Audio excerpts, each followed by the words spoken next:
Heu posat bones paraules? Ja ho veig, teniu un bon cartell, I vosaltres què tal? És la primera que jugàveu? I què tal les paraules que heu posat? Hem començat els tallers d'escriure en català a l'Escola Xarxa de Berga.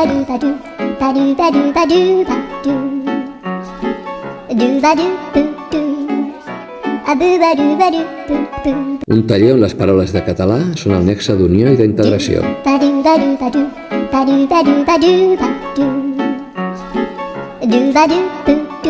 Molt bé.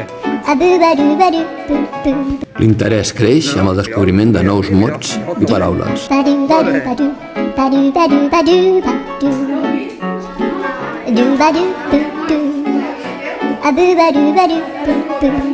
Jugant, també aprenem a estimar la llengua. Juga en català.